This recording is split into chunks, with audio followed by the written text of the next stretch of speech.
We outlined a book together in the month of October, an entire book, and I wanted to share with you how it went.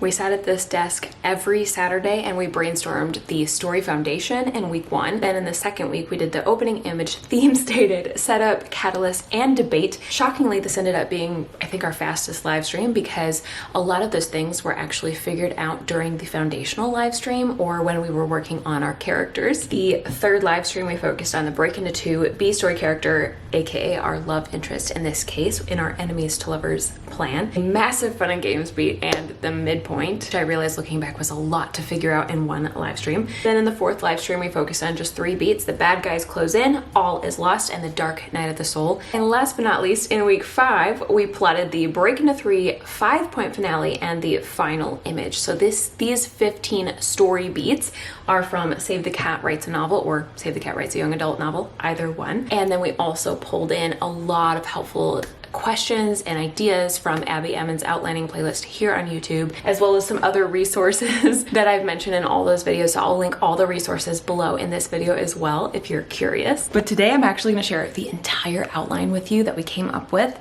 the full recap, as well as some other fun details from our now 50-page Google Doc full of different notes and brainstorming and all that goodness, including our log line for the story, aka a 1-line description that gives you an idea of what the book's about, some big picture story Bible details, some tips on how I set up this Google Doc to make it look kind of aesthetic and cute, some images from Pinterest that are inspo for this story, how you can get access to this doc if you want to see all 50 plus pages for yourself, and then last but not least, where this story is going to be going in the future, because I actually do want to write it, I hope. Let's go. This is our BBBD, as we call it. Let me give you a quick tour. As you can see up here, there are 51 pages at this point, which is wild. I actually ended up putting a table of contents here with the basics, but if you know how to use Google Docs, then you know you can also put a table of contents on the side. So this is the more broken down, detailed version of the table of contents. So really quick, we had our project description and our goals, which you can pause and read if you're interested in knowing more. I have all these resources, which again are linked under this video, followed by a calendar so everybody could check what our live stream plan was. And you can see that there are more live streams planned for this November for NaNoWriMo as well. We also included a list of tropes, which I specifically put here are for your story. This is not the tropes in the Butter book. This is just our massive list that we all came up with together. I had been making a list for like a year or more, and then you guys added a ton of cool ideas to it. So as you can see, it's 3, almost 4 pages. After that, we have our story Bible, which you can see have big picture decisions, our characters, which we have a lot of in here, world decisions, which I'll go into as well a little bit, and then the trope / butter that we picked for our story right here. This next section, the foundational beats, I won't go through with you, but that was what we did in the first live stream. So if you want to know more about this section, again, you can get access to the doc. Stay tuned and I'll let you know how to get that. Then we have our messy brainstorming outline, which is very long, and you can see it's chaotic, very messy. I don't even know how many pages this is, like 10, 15 pages. There we go. Then there's the log line, and this is the template here at the top. This is from Save the Cat Writes a Novel. I highly recommend you check out one of these 2 books if you want to know more about what the heck this is, because the author Jessica Brody goes way into detail on how to fill this out and how to make it work. But in the live stream, we actually created a rough draft, a second version, then I tried to make a third version where I started cutting it down, and finally the 4th revision draft right here, which I will make bigger for you. There, I will read this to you really quick to give you a big picture overview. This is supposed to be something that you can kind of spit out whenever somebody asks you what your story is about. This is not the perfected final version. This is just a draft, but it'll give you a picture. When Mara discovers her family was taken by the Fae, she pursues them across the veil into the fairy world, only to learn her father made a fairy deal and they couldn't leave if his life depended on it, which it might, unless Mara can let down her guard enough to ask a handsome Fae stranger and his friends for help before she loses her family forever. In the brainstorming notes and images section, we do have some fun Pinterest photos that I saved here, which again, you can scroll through and enjoy reading this section on your own if you're interested. We have our enemies to lovers vibes, some Enneagram stuff right here, but let me scroll to the final Butter Book outline, which I'm gonna read for you now. Are you ready? Let me just pause and say, this is not perfected either. Outlines are not meant to be perfect, okay? I am having a little bit of performance anxiety over showing you this, even though we all worked on it together. So I feel like this is like a group book baby at this point, and I think you're really gonna enjoy the concepts, but just know that I don't necessarily write outlines to be perfect, and honestly, I always end up finding things to edit, but I'm gonna try to walk you through it. Okay, disclaimer over, let's go. You ready? Comment something like, Butter books are the best, if you're excited for the outline. Okay, here we go. The story beat titles, these right here that you see, the orange descriptions are from Save the Cat, and then the blue is from Abby Emmons' outlining playlist, because I found that very often they matched up really nicely and they fit together. Mara is in her home with her merchant father and two sisters. We see them fighting in a funny way. I promise I won't stop frequently, but I should probably note, because I forgot to write it in there, that the reason for setting that specific mood is because we wanted this to be more of a cozy fantasy, more lighthearted, fitting with the TV show Friends and the fun, humorous mood that you have in that show. So fighting in a funny way. Okay, anyway, about her father being interested in the neighbor lady, who potentially might also be there in the room. Mara's convinced that letting someone new into their lives is a mistake because they will only let them down again. Her theme stated / her character's misbelief. First, let's start with the truth, which is what I prefer to call it, but Save the Cat calls it a theme stated. The father says to Mara, being vulnerable isn't a weakness, it's a strength. Or, we have actually 3 options for this. Maybe he says, the only reason I'm strong or okay after your mother leaving is because I'm willing to be vulnerable. Or the third, and probably my favorite option for how we might fit this into dialogue, is him saying, holding people at arm's length will only hurt you. You're not meant to live life alone. So that's the truth that she's meant to learn. However, her character's flaw / misbelief / lie is that she believes letting people in will only end up hurting her. In our setup / Act 1, Save the Cat recommends having a bit of home, work, and play, so to speak, and also showing the flaws that are in this current world and what needs to change. After Mara fights with her father and possibly her sisters, she storms off into the town or village or whatever on an errand, heading for her favorite bookshop where her crush works. Maybe while they're talking or while she's waiting for him, she witnesses a Fae deal taking place. When you see things like these in parentheses, it's stuff that we started brainstorming but we didn't finalize, so somehow she can tell that they're Fae and or that the deal is harmful to the human somehow. But when she talks to the human, we will see that they are actually unaware. And this shows that the Fae in this world are taking advantage of the humans in some way, shape, or form, and how this world needs to change. And I'm sorry, we're gonna pause here and go back to the big picture decisions, because I probably should have said that this is a fantasy with Fae, romantic but not spicy. ACOTARs are comp, but more of a no spice ACOTAR. It's a standalone novel, but with serious potential. It is not in the same world as the Stolen Kingdom series. It is a human in a Fae world. If you know the Save the Cat story genres, this is called the dude with a problem genre, meaning essentially that it's an ordinary person in an extraordinary world. These are some other story decisions that we made. I thought that would be important to actually share that this is a world with Fae before we keep going. Let me scroll back down to our nice outline setup. Also, this shows how Mara needs to change and let people in as she tries to hide away from her problems and stay separate with everybody, which will end up hurting her more. Maybe we show this by having her keep secrets from her father, her sister, her crush, and maybe even people on the streets. You can see how even though the setup is a very, very large story beat, that's I think the first 25% of the story, this is a very big, again, overarching picture. It's not super detailed yet. And what I always like to say, and I try to say this every live stream at some point, is that everybody is going to outline differently. So something like this might feel like a lot to one person and not nearly enough to another person, and that's okay. What I think is important is just to outline as much as you need, and that's it. And don't put pressure on yourself to figure out like everything, because for me at least, the only way I truly figure out the story is by writing it. So for me, I would probably wait until I got to this scene. I would start writing the beginning. I would start writing the theme stated. I would move forward in the story. And when I got to each of these points, I would start to do what I call a bullet point outline and get a little bit more detailed. What's the store called? What's the crush's name? What kind of book is he helping her find? And I'd start asking those questions when I got to that beat in writing, not before. But you could also write this overarching outline and then come back to it once you have your full outline and start elaborating on each story beat as well.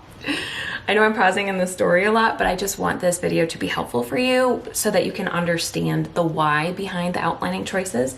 All right, so let's go on to the catalyst / inciting incident. Mara's merchant father has a business venture, TBD, that failed. Actually, I think we did a survey on this. Each week I did a survey through my newsletter where we would make decisions like this. So I'm pretty sure, let me give you a sneak peek. This is what our surveys look like. It looked like we had 162 responses at this point. And I'm pretty sure the father, his stuff was brainstormed right here. He loses all his wealth in a tempest at sea, which sinks most of his merchant fleet. That was the original Beauty and the Beast. Okay, let's go ahead and add in this information right here. All right, I'm adding in the poll results right now because I forgot to do this before I started recording. As a result, when he loses his wealth, he becomes desperate and has to make a deal with the Fae, even though he personally knows better because Mara's mom was Fae and taught him what to watch for. I'm keeping this in parentheses because it is something that the reader doesn't know this detail yet. His deal with the Fae means that he and his daughters are bound to serve the Fae for a to be determined number of years, and maybe Ryven, which is our love interest, came to enforce the deal himself. Mara is not at the house when they've taken her family because she's in town talking to her crush and running an errand. When Mara returns, the neighbor lady tells her that some creeps took her family against their will, and the direction that they were headed. These are all things that we voted on, by the way, in those weekly surveys, which is really fun. Maybe Mara feels responsible for them, like this deal was somehow her fault, ? And again, a lot of these things are still in parentheses, still unknown, something that for me personally, I might write and see what happens. Or I may potentially spend some time fleshing out this outline more before I start writing. Next, we have our debate / build up / facing the consequences. Mara's debate is, number 1, is she going to save her family or not? Number 2, if she will ask for help or if she'll try to save them on her own. As an Enneagram 8, which we determined early on and decided that one of her wounds, I guess you could call it, is that she has some trust issues. She is determined to save them on her own. And because of her avoiding being vulnerable with anybody, she's going to pretend to be somebody else and lie to any Fae she meets, avoid getting close to them, etc., etc. And then I put a note that here maybe the neighbor lady even offers to help or even starts to come with, and Mara just kind of brushes her off and she goes on her own. I don't know why I have this line in there. I think that's pretty much self-explanatory. Okay, break into 2 / act 2 / the first plot point. You can see that this beat is where it starts to really expand. So Mara follows after her family, not yet knowing that, not that her family is Fae, that their captors are Fae, finding their trail just before they enter the Fae world through the veil on winter solstice, which only opens, I'm gonna actually change this around because the wording is confusing. Okay. Tell me if this makes more sense. Mara follows her family, finding their trail just before they enter the Fae world on winter solstice through the veil. We're just gonna make this even clearer. The veil only opens 4 times a year on the solstices and equinoxes. I don't know how to pluralize that. Let's see if that looks weird. No, we voted that the humans don't celebrate the winter solstice, but the Fae do. We also, by the way, did vote that it was winter. We voted that the veil opens 4 times a year. So all of these decisions, it's so cool to say, like, you guys picked this. It's really cool to say. Right before Mara crosses the veil, she feels a strong resistance to entering that makes her desperately want to turn back, almost unconsciously making her start to turn away. She only manages to continue on for her family's sake. That should be pluralized. There we go. Suddenly the veil lifts and Mara sees / feels all these shocking differences of the Fae world all at once. First, she feels maybe a magical sort of tingling, like the way that the air feels during a lightning storm, brainstorm or like a pressure tightening over her skin, like squeezing until the pressure pops. We brainstormed that there were massive fairy trees looming in the distance. Now, just FYI, we also brainstormed these trees a lot and had multiple votes about them because we decided that the fairy trees are the entrance to the fairy courts that are underground. Very fun detail. And then when she gets another glimpse of the strangers who took her family, she sees that their glamour has been lifted and they look completely different. They don't look quite human anymore, some maybe more so than others. As the Fae enter one of the much larger fairy trees, similar to redwoods maybe they have unique markings or fairy rings or other markers, there's a sort of opening / hidden doorway of some sort. Mara follows them through only to find a sort of hobbit-style underground network of homes. They're all connected by tunnels with fairy lights, underground creatures, fauna, flora, etc. And she immediately sees that it's nothing like human world. The fairy court itself may be called the Arbor Court, and the main tree might be large enough to house an entire court beneath its roots. I'm going to go ahead and put that in brackets because I don't think we ever actually decided that. Mara's main goal at this point is to find her family and save them from the Fae at all costs. To do so, her goal becomes, number one, learning more about the Fae to figure out where they might have put her family, learning about the Fae court as well, how to navigate these underground tunnels, how to avoid getting caught by certain Fae, how to hide if she's around Fae, etc. 3, not letting anybody know she's a human who snuck into the Fae court, if at all possible, aka avoiding trusting anybody. She still has not learned her truth. She's trying to solve her problems the wrong way. That's what Save the Cat talks about. All right, our B story character. This is our love interest in this case. It doesn't have to be, but it is in this book. Riven is a Fae debt collector in the fairy court who enforces the Fae deals. He and his 4 friends, who we named Gwen, Byron, Jovian, and Fawn. By the way, these are all placeholder names. They might change, but I really like how you guys chose names that ended with an N because I did not include that on purpose, but that's how it all landed, and I love it because it sounds like they go together. They were all children that the Unseelie royals were forced to send over to live in the Seelie court as part of a truce. So Riven might have been important in the Unseelie court, maybe even a prince, but now he is no one / somebody that everyone makes fun of, which would be his shard of glass as an Enneagram 3. He wants to be the absolute best at everything, but he needs to be accepted for who he is and accept himself. So that we brainstormed his wants, needs, and his misbelief. FYI, that was also from a survey. Riven will help Mara learn that it's okay to be vulnerable and to trust someone else. First, by being trustworthy and proving himself to her over and over throughout the story, even if it's not in his best interest, potentially. He could also be her mirror version, where he is trusting and being vulnerable no matter what, in contrast to her. Maybe he passes off her family because he was the one who picked them up once they enter the Fae side of the veil, only to turn around and run right into Mara, realizing right away that she doesn't belong here, but he actually helps her in spite of this, even though she doesn't realize he's helping her at the time. So this fulfills what we have here in our brainstorming notes right here. This is something I think I got it off Pinterest or Instagram. I don't even remember at this point, but it's enemies to lovers, except she's the only one who thinks that they're enemies. He's been head over heels for her since the beginning. He has always cared about her and been there for her, even though she thinks he's the enemy as a Fae who took her family. Okay, let me come back to our B story. I love being able to navigate in the table of contents on the side here. It's very helpful. Now, here's one of the questions that we still have not figured out at this point is there more than one B story character? If so, do they help our main character learn her truth as well? Potentially those other 4 friends might also be a B story character. But then we get to the fun and games. So we brainstormed that Mara was on an upward path, which means naturally it leads towards a false victory. Now, if you haven't read Save the Cat, you might be like, what the heck is that? It means everything seems to be going well throughout this massive story beat for the most part. Some of the things we brainstormed could happen is she finds the fairy court, she's able to sneak in, she's able to find a place to stay inside because it's cold outside.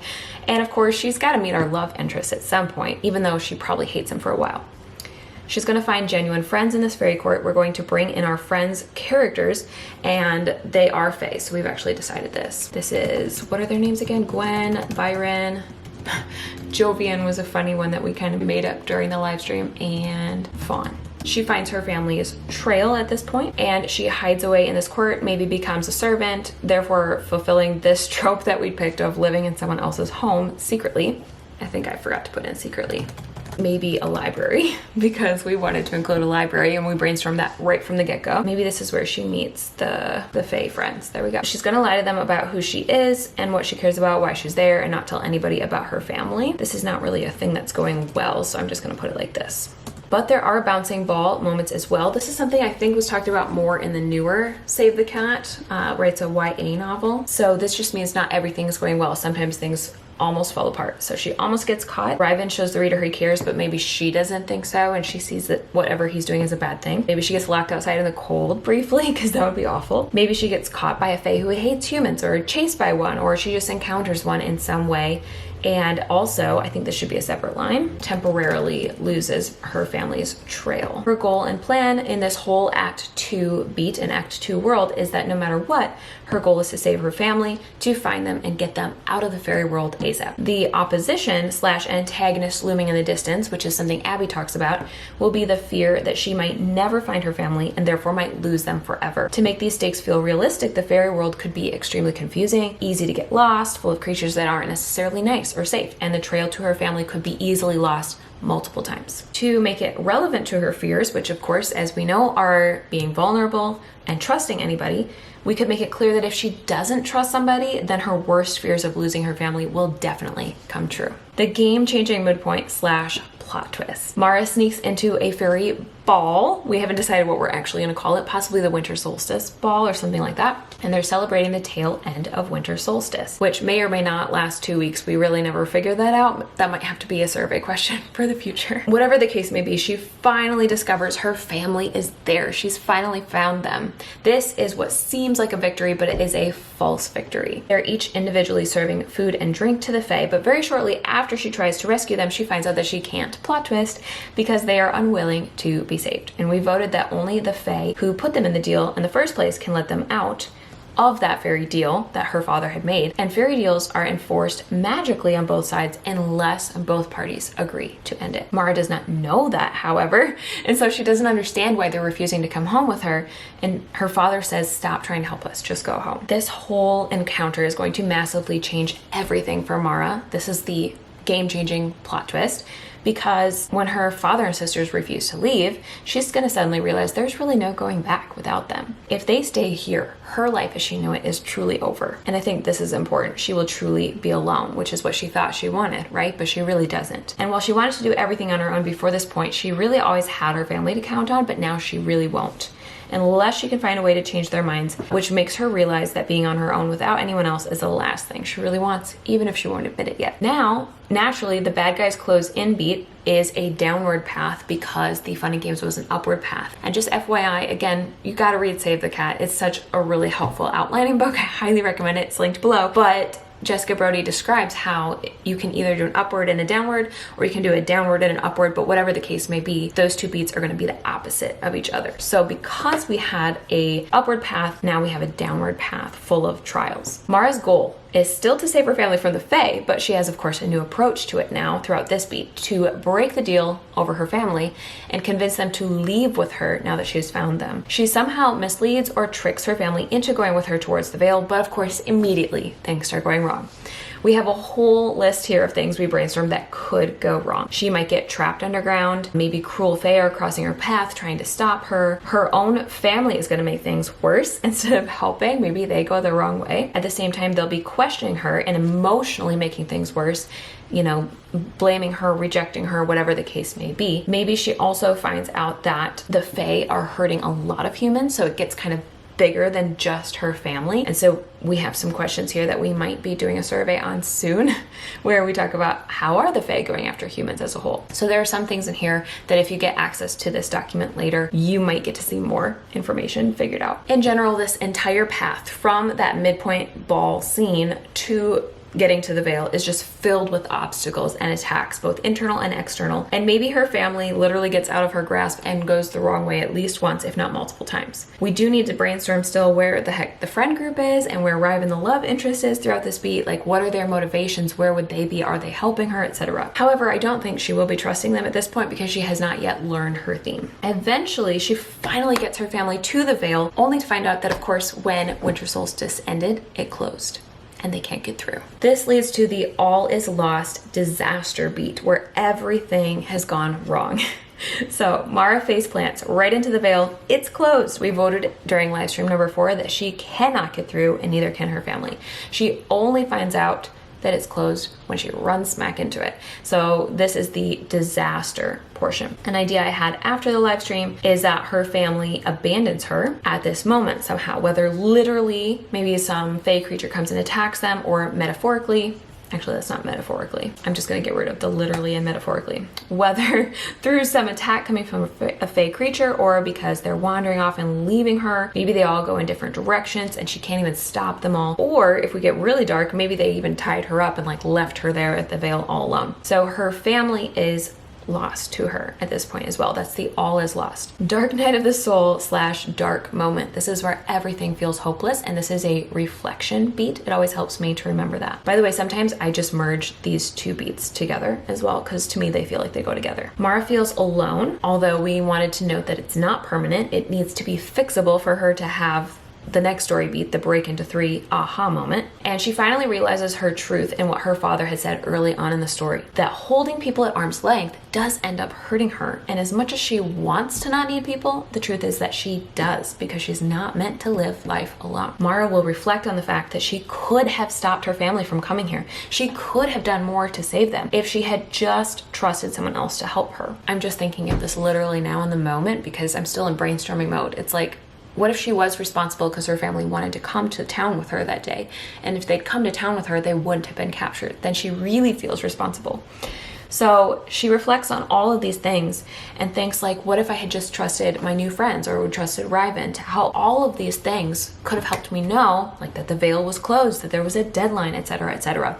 But thanks to her refusing to trust anyone, she's been backed into a corner and is about to lose her family. But thank goodness for the break into 3 / aha moment with the renewed hope. And I really like some of the titles that Abby Emmons uses, like the aha moment, because that really helps me picture what's supposed to happen here. Mara finally realizes the truth her father had said, which we kind of already put that in there in the reflection beat, but now she's actually going to act on it. She realizes holding people at arm's length ended up hurting her more than letting them in does. As much as she wants to not need people, the truth is she does. She's not meant to live life alone. So she stops wallowing, decides to go find Riven, this is the active part of the beat, and ask them for help finding her family who has run off, possibly in different directions. She will finally ask them to help her return her family back to the human world. I realize that some of this sounds redundant, just, it's an outline, okay?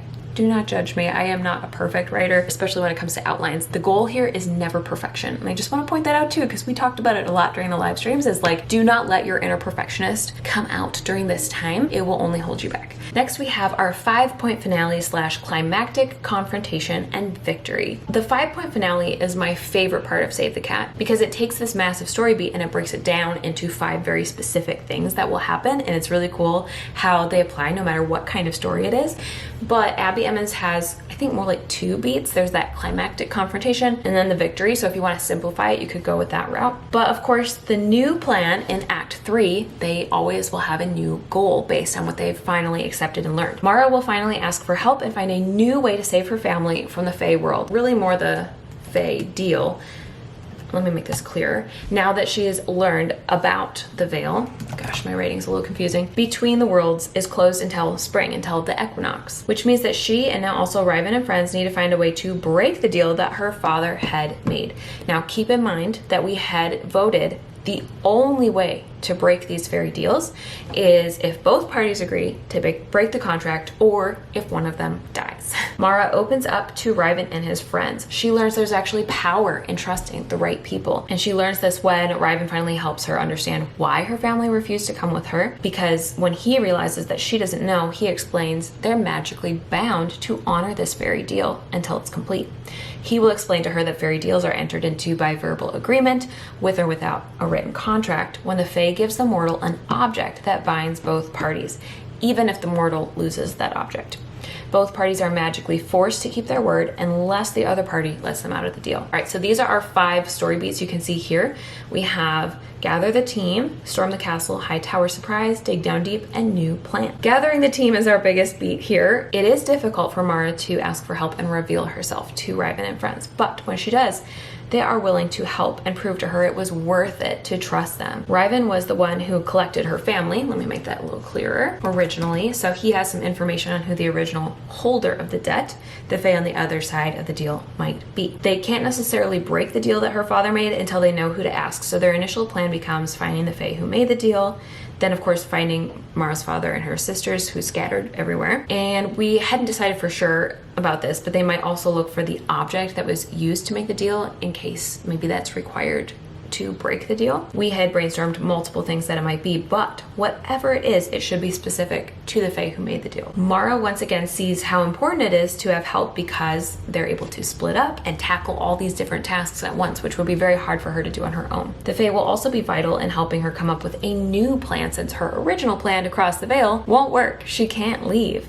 The veil is closed until spring. So they were going to reveal that there's a second fairy court, the Unseelie Court. And so one of the things we again need to do a survey on here is going to be how exactly they get there. And during the live streams, we talked about how I would approach this if I were brainstorming what could potentially be a standalone in a series of standalones. So you can read that if you're interested. But specifically, we wanted to talk about the B story character and how Mara trusting Ryven is both a form of accepting him, which is what he needs, as well as her trusting, which is what she needs, and therefore it's solving both of their wounds at once. In the Storming the Castle beat, each of them will take a task, researching who called in the debt that Ryven was sent to collect, finding Mara's family members, and once the father reveals what the object is, chasing that down. Some of the friends are captured as they enact their plan. Maybe this is a good place for the touch her and die trope, where Ryven protects her and then she's forced to go on without him. Our Hightower surprise is basically another plot twisty moment. Something goes wrong. So we had 3 different twists here. Maybe the father and sisters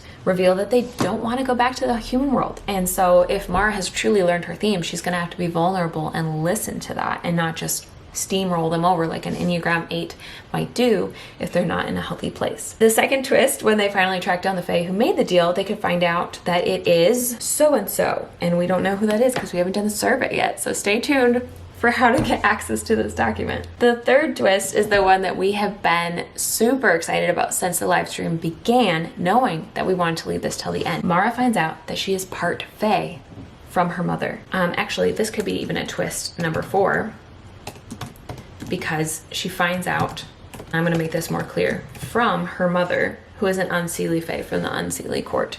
Her mother was Fae. There we go. So that's a lot of twists that can happen. In our dig down deep moment, they obviously have to react to this. So this is another reactive beat. It's like things happen, react, do something about it. Things happen, react, do something about it. That's pretty much how it goes. So instead of trying to navigate this shocking revelation on her own, Mara's proved that she's finally learned her theme by maybe turning to her father, asking him if it's true, maybe recognizing her mother enough to also trust her and ask questions instead of shutting her out. Maybe she even could ask her friends about the Unseelie world, things like that. Now they need a new plan based on this new information. Their new plan could be, and I've got a lot of different possibilities here, they need a new way to break the deal that her father made. Now, since they don't want to hurt anybody and this novel's mood is supposed to stay on the lighter side, I personally do not want to be killing off one party or the other if at all possible. I'm going to keep it on the lighter side. So their goal is going to be to find a way to force the Fae to break the deal, this other Fae who made the deal with her father. They need some sort of leverage, and maybe Ryven or Mara's mother has it, or maybe they have to go somewhere to get it. So that's going to be their new plan. They also are going to go with Mara's mother to the Unseelie Court at this point, probably. And if her friends were captured, then they could also go back and rescue them and bring them with to show that she's again truly learned her theme of caring about people and letting them in. The final image / resolution scene. Mara and her family arrive in the Unseelie Court, and we see visually how different it is from the human world and the Seelie Court. Possibly, I wrote this after the live stream, I think. I can't remember if I said it during one of them, but I was like, what if this fairy court is above ground instead of below ground, like they live inside the trees and upwards? You get the idea. When Mara is confronted with her family's desire to stay in this world, whether temporarily or permanently, I don't know, she doesn't fight the idea or try to control them the way she used to, but she's willing to be vulnerable and listen. She's also no longer afraid to ask Ryven and his friends for help to make this happen. I put a note from the live stream, which this is as much as we brainstormed, unfortunately, is include some romance.